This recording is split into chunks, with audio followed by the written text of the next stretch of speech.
Hey Pokemon fans, I'm TheJWittz, and welcome to my crossover with Tamashii.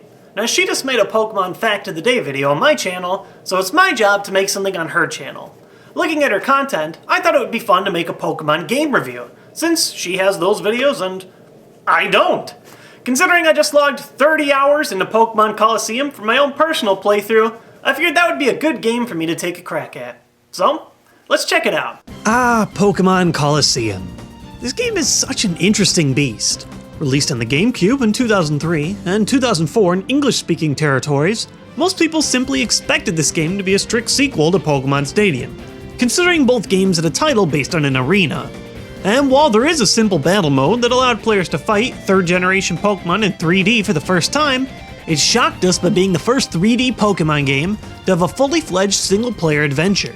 Even to this day, several Pokemon fans are unaware that this single-player adventure even exists.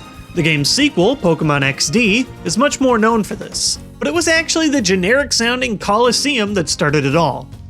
An interesting note about this game and its sequel is that neither were created by Game Freak, head honchos behind every main series Pokemon game. Instead, they were developed by Genius Sonority, a new company formed out of Heartbeat employees, famous for a few installments in the Dragon's Quest series. So, does this new company's adventure stack up to the Game Freak classics? Well, let's take a look at it. Remember how every Pokemon game has you waking up, letting your mom know that you're ready to leave town and become a Pokemon trainer? Well, this game says forget that! It's badass time! We open up with the mysterious Wes, the game's protagonist, destroying an evil hideout with a massive explosion, escaping with his Espeon and Umbreon on his trusty Cyber Cycle. Well, this is certainly different. While Pokemon plots have matured a little over the years, particularly with N's subplot about making you question the entire point of Pokemon, you have to remember that this was a time when Pokemon's plot was as simple as catch the pokes, beat the generic bad guys, win.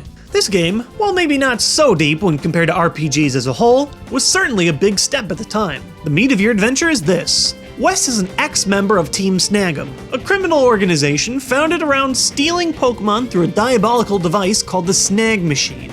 A separate organization by the name of Cypher has developed a technology that allows you to close the door to a Pokemon's heart, creating a menacing shadow Pokemon in its place. As Wes, your goal is to go rogue and use your Snag'em machine to steal these shadow Pokemon back and cure them from their corruption. Presentation-wise, the game is pretty solid. The new desert region of Ore is colorful and looks great, reminding me of the overworlds of modern Final Fantasy titles. And with a sound card miles ahead of this, it also has some of the best music Pokemon has ever offered.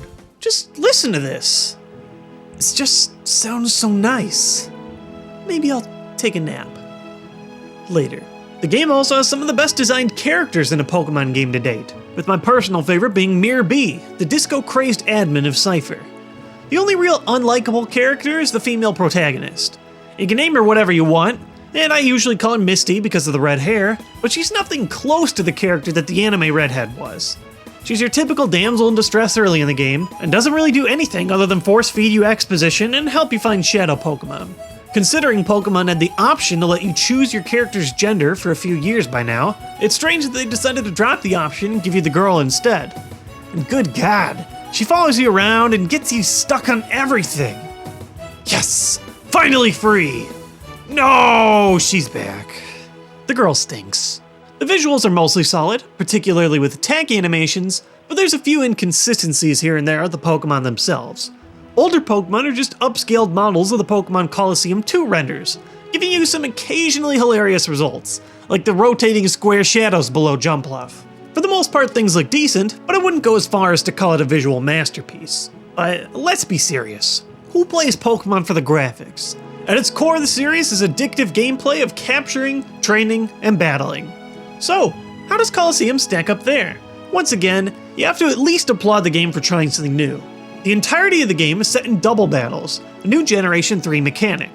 For the first time, the game starts you off with two evolved Pokemon, Espeon and Umbreon, giving you an offensive and defensive creature to work with. But perhaps the game's largest change is the decision to axe wild battles altogether. Tall grass? You can dance in that stuff all day long. And while this does mean that you won't have to worry about packing repels to quell the Zubat and Geodude rampages, it also severely limits the amount of Pokemon you can capture. The only Pokemon available for capture are the Shadow Pokemon, which number only at around 50. In a sense, I guess you could say this gives you more of a tactical feel, forcing you to work with a small group's advantages, but it still feels empty. With no wild battles, breeding, or side games, literally the only thing you do in the story mode is battle. A lot. And if you want to grind for experience, don't worry. Mount Battle provides you with nothing more than 100 straight trainer battles. So yeah, if you like battles, this is your game. The Shadow Pokemon mechanic is a little funky too. For starters, every Shadow Pokemon comes equipped with Shadow Rush, a non-typed based attack that comes with recoil damage. At face value, this might not seem so bad, until you realize that every catchable Pokemon in this game can knock itself out at low HP. This is a disaster when paired with the traditional mechanic of needing to lower a catchable Pokemon's HP, and it makes for some extremely stressful capture situations. Also tedious is the act of purifying your Shadow Pokemon. As you battle, their Shadow meter will decrease, slowly allowing you to gain new attacks. Then when the meter is empty, you truck over to Agate Village and talk to the stone in the forest to purify. There are a very small count of items that allow for instant purification, but otherwise, you'll have to battle it out. The system isn't terrible, but most frustrating is that Shadow Pokemon don't earn experience points. Instead, they gain all your accumulated experience once they purify. Leveling up is one of those feel-good moments in the Pokemon series, and it's frustrating not to get instantly rewarded when battling with your new creatures. If there's one thing this game does improve on though, it's the difficulty. Through most of the Pokemon games, it really isn't very challenging to raise a team and mow over every trainer you face. In this game, there are a handful of bosses that provide for some challenging battles. Dakeem in particular has synergy, built around using Protect with one Pokemon and Earthquake with the other. Justy provides frustration through a team built around High Evasion. And is that a skill swap slacking I see? It's a little irritating to have to grind your team out in order to meet the game's suddenly rising level spikes, but it's definitely one of the toughest standard campaigns the Pokemon series has to offer. My final complaint isn't really with the game, but the format that a console game puts you with. Pokemon has traditionally been a handheld game, and it works extremely well in this way. It opens itself to play sessions as long as you want, wherever you want. Even back when I was a kid, playing through the late hours of the night with my pathetic worm light on always felt so right.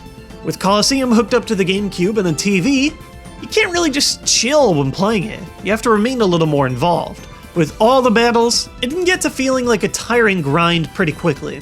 And worst of all, these games aren't ones where you can just save wherever you want. No, you gotta lug your way all the way over to a station to take a break, further diminishing the pick up and play attitude that the series is known for. But as a whole, I really like what Colosseum offers. Genius Sonority took a couple of small risks, and most of them offer a refreshing new adventure to explore through. Yeah, it can get stale after a while, but the great visuals and a decent story are enough to make this a game worth checking out if you haven't already.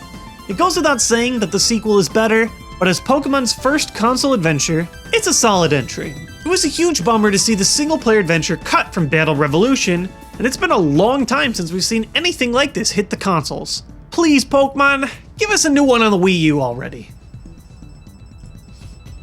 Please? Thanks for watching my crossover video. If you haven't checked it out already, Pokemon Colosseum is definitely worth a look.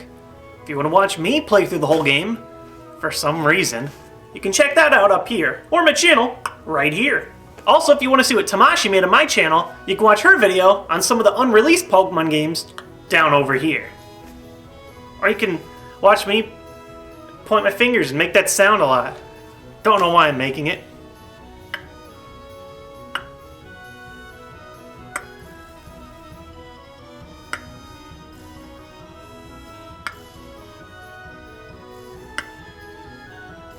Are you still watching? I'm so sorry if you're still watching. Seriously, I'm not gonna give you any entertainment. You might as well just click one of these. I'm not gonna be here all day. You're running out of time. You're running out of time!